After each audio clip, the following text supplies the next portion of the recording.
There's gotta be something else on.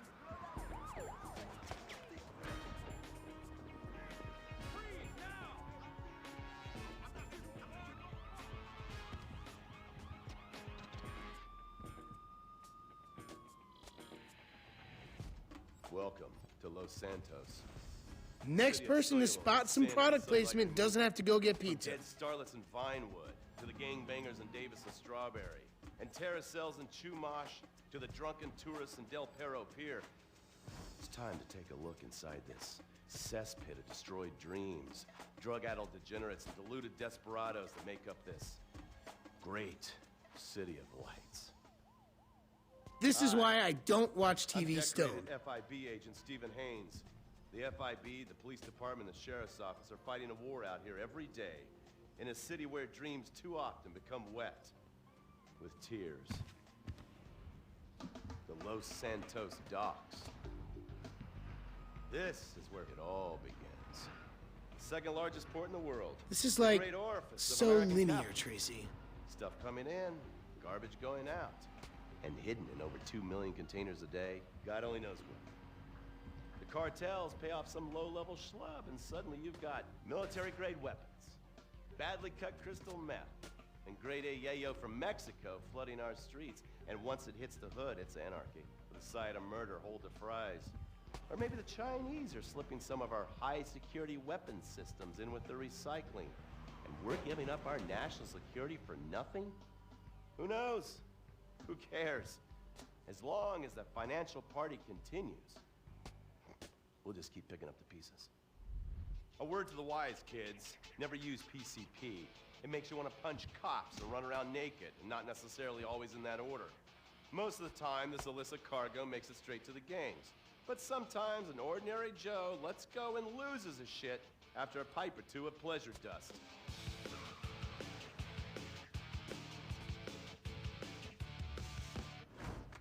The Vagos.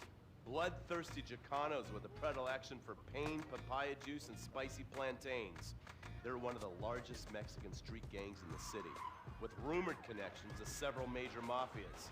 While half the battle out here is fought with guns, the other half is with informants. Sometimes you need to become the bad guys to bust the bad guys. All right, guys, let's go.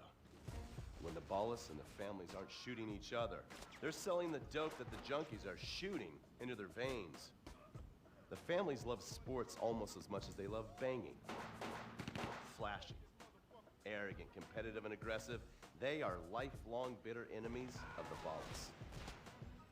Wearing the colors of the feud or the corkers, the families call themselves Gang Green. Of course, like all families, they love a good squabble. Subdivided into sets, such as the Chamberlain Gangsters or the Carson Avenue set, it turns out the families love shooting each other almost as much as they love shooting Ballas.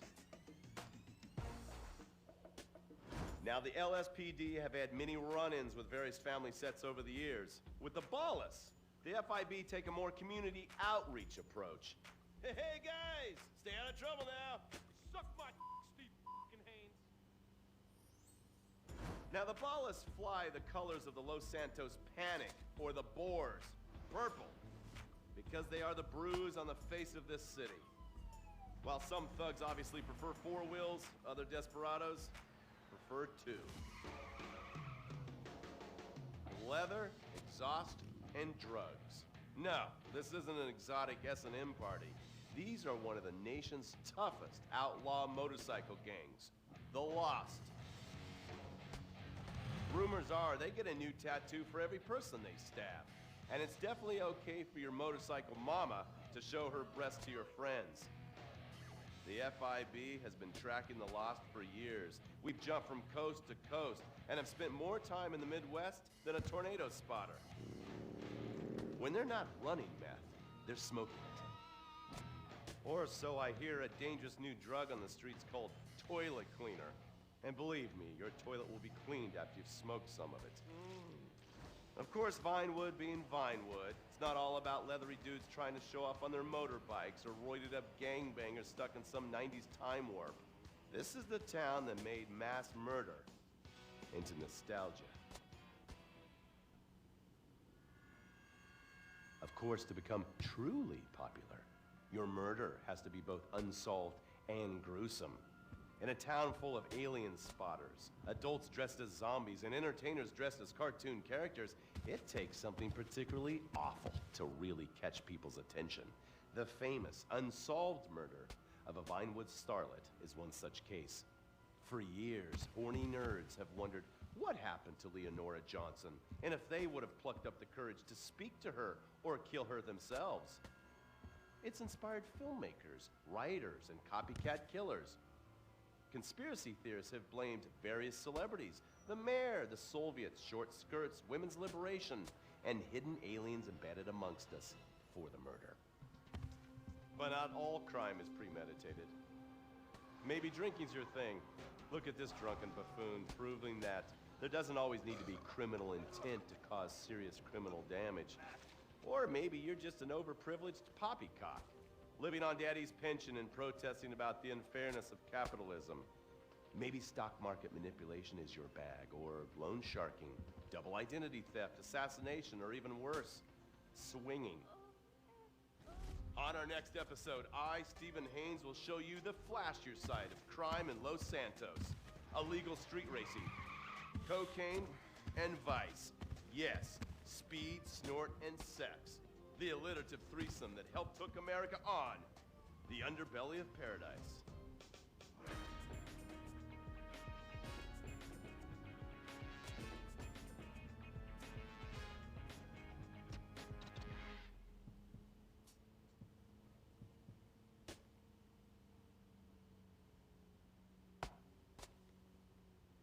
In times like these, it's important